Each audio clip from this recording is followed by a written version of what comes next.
The Bank of Canada has cut its trend-setting rate by 25 basis points. With the threat of U.S. tariffs, Governor Macklem is warning that monetary policy alone will not be enough to soften any potential blow to the economy. Joining us now to discuss is Andrew Kelvin, head of Canadian and Global Rates Strategy with TD Securities. Great to have you here as always, Andrew. This is a very interesting decision in the sense that they made a call based on where we are right now.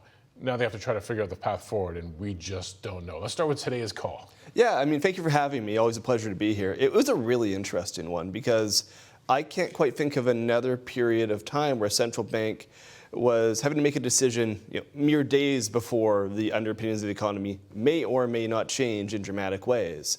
And even if you go back to the financial crisis or if you go back to the pandemic era rate decisions, I don't think that's a good comparison because we knew those things were in motion by the time the central bank had to react.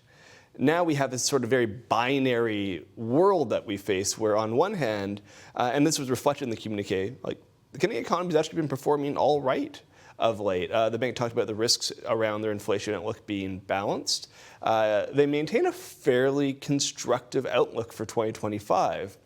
And absent tariffs, with growth at about 1.8%. They only knocked about 0.3 off to adjust for population growth changes. It all in all was, it had an air of the idea that the mission was accomplished. Mission accomplished, but. Yeah, mission accomplished, but. The banner's made, the banner's unfurled, but they're not quite going to raise it because, in the same breath, as you talk about how monetary policy is working and inflation is at target and balanced, you have, this looming threat of tariffs, which are not a certainty.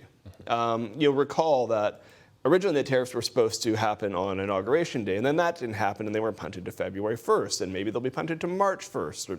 Who's to say? Like, it is all sort of deeply unknowable, and you can't really analyze something that is more politically driven than it is economically driven.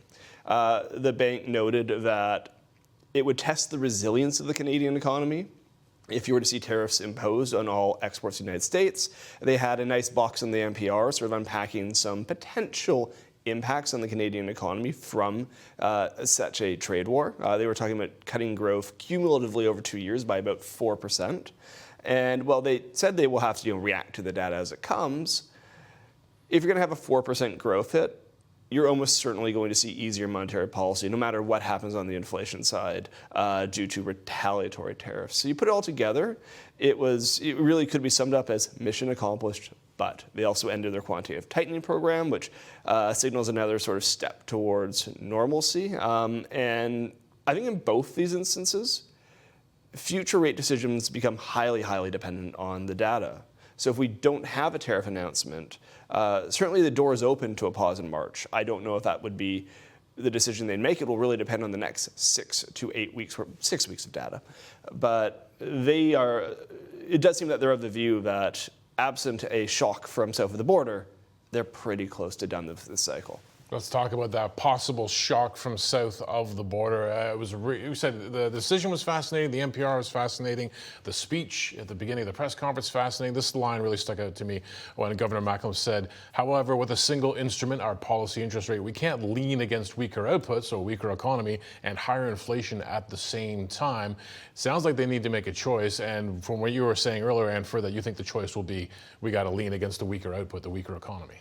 I think so. I think this also speaks to, and this is hindsight speaking to some extent, but this sort of outcome is why there was some urgency for the Bank of Canada to get inflation under control when they were lifting rates coming out of the pandemic. When we had that bit where they lifted the overnight rate all the way to 5% after pausing at 4.5% in, I suppose that would have been 2023. This is why getting inflation under control was so important, because now they're in a position where they can really buffer the economy, help with the adjustment. They can't completely offset the impacts. Their tool's not that powerful. But it puts them in a position where they can focus more on growth. And I would contrast Canada to the US here. Canada, you have a little bit of slack in the economy. Less now, it seems, according to the bank's estimates. We have a little bit of slack in the economy. You believe inflation expectations are well anchored. And you believe that inflation is at your target.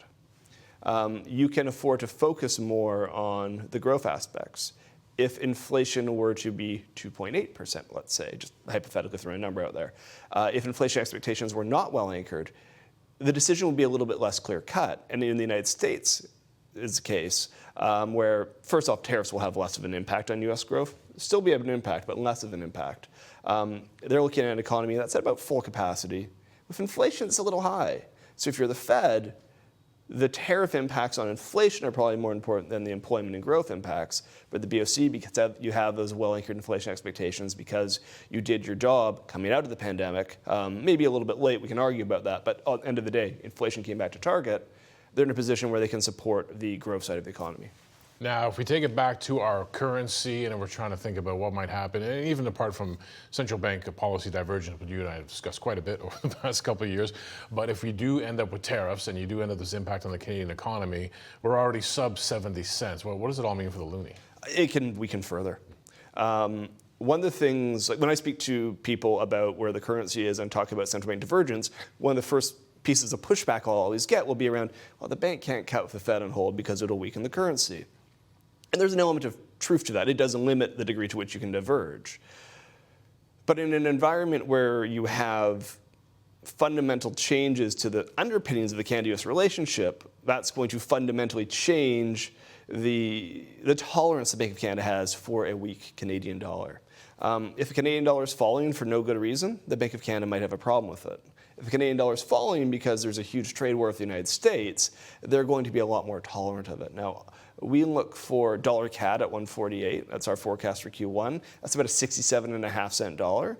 But the longer and deeper this sort of trade dispute is, if it even occurs, and as we've seen, trade disputes can emerge out of nowhere and disappear back into nothingness.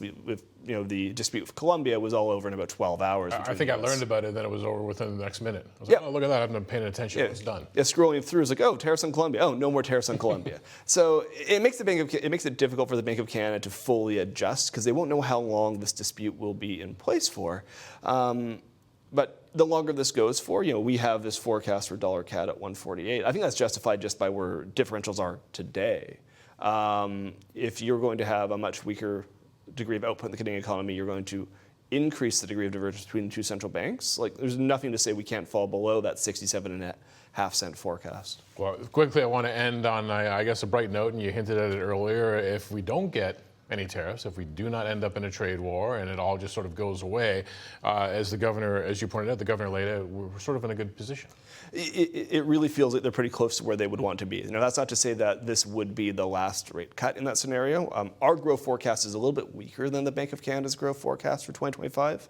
They're looking for 1.8% growth. We're looking for something closer to 1.5%. So in any instance, I would expect at least a few more cuts. But it is a situation where, as a central banker, a close to zero output gap and at target inflation, that's about where you want to be.